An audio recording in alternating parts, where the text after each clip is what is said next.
The next lady is going to perform or tell a story for you. Oh, I'm performing, honey. Melinda, I've had the distinct pleasure of knowing Melinda for a period of time. She directed me in a show, Just don't say I'm old. no, and we like you even though you're from Ohio. Whoa! Because I'm from Michigan. Okay. You got to be from the Midwest to understand. Never mind.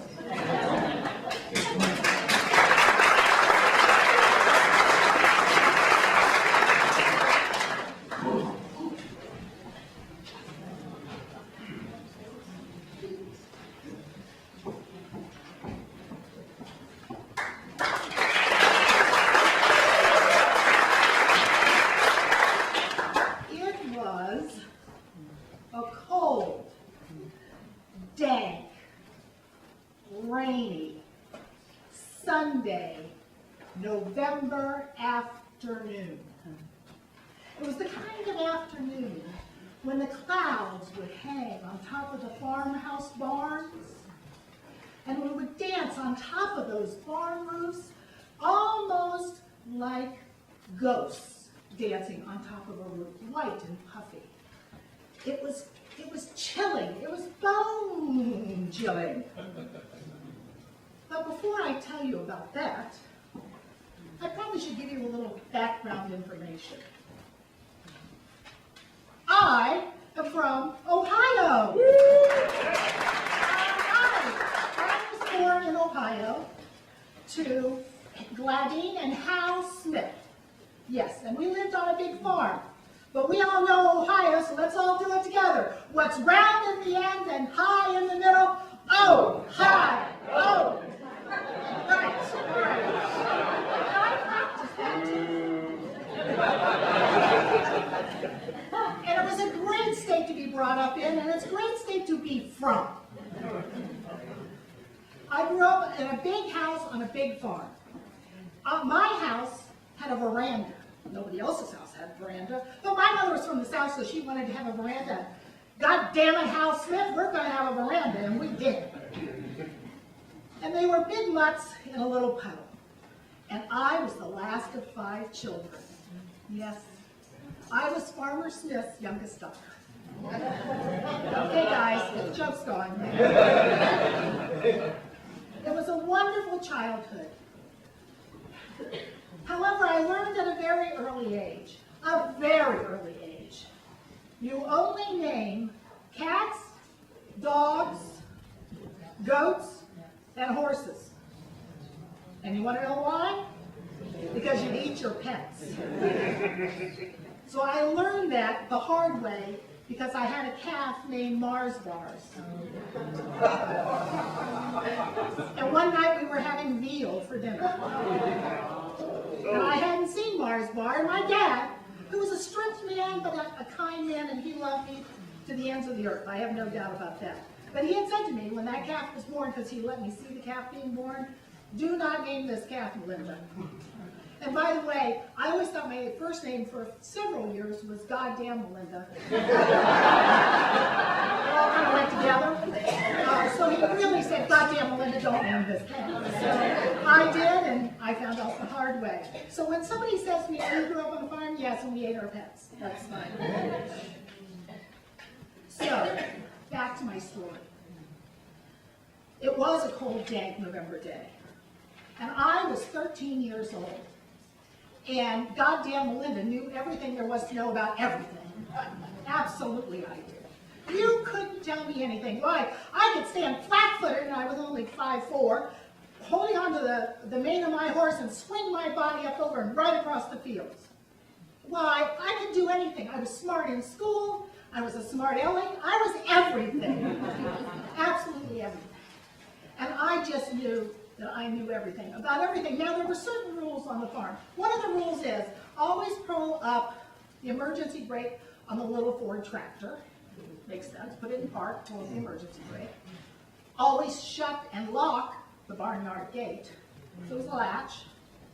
And always tie back the barn doors. Not hard rules. Except when you're 13. And sometimes you don't like those rules. So on that particular November Sunday afternoon, my dad was watching some football team on television, and he was laying in our, what we called the sunroom, which was like a family room would be now.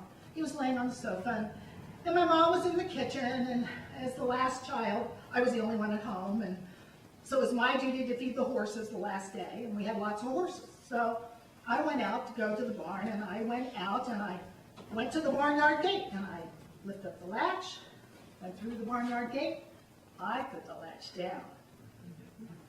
So then I go over and I see all the horses, and they're kind of milling around. They want to be fed. So there's a big hay trough.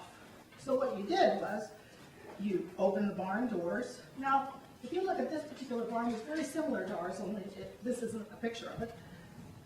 You can see on the side there's a huge barn door. Well, this barn door, these two barn doors, were about, I don't know, 4 or 5 feet in the air, maybe 5 feet in the air. But I was 13, so you know what I could do?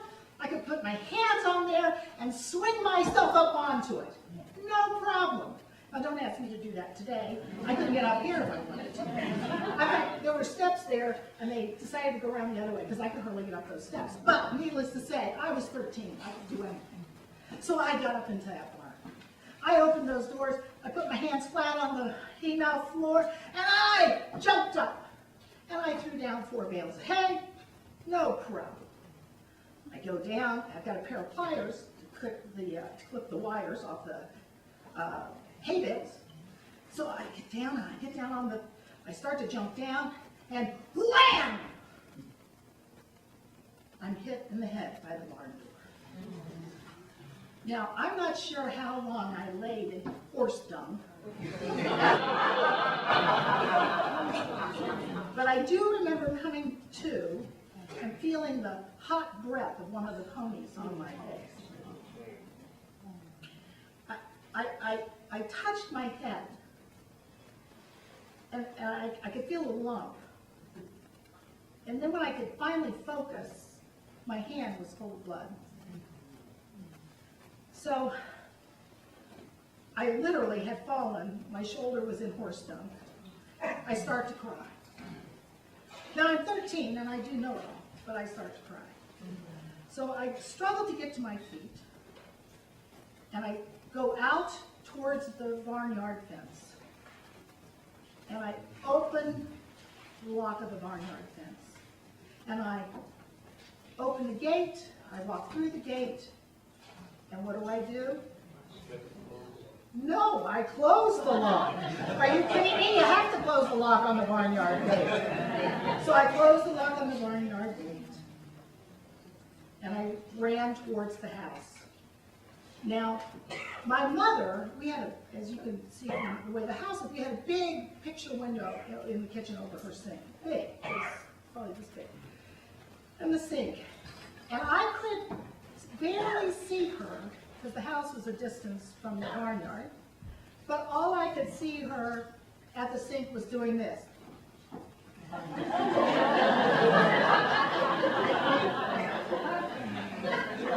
As she's running towards our back door, she opens it up, and she goes, "God damn, Melinda, what have you done now?" And the blood is trickling down my face, and I couldn't speak. And I've got horse dung all over one side of me. So she brings me into this sunroom where my dad is laid out. You know, he's watching football. He's got the pillow behind his head, doesn't have his shoes on, he's in his stocking feet.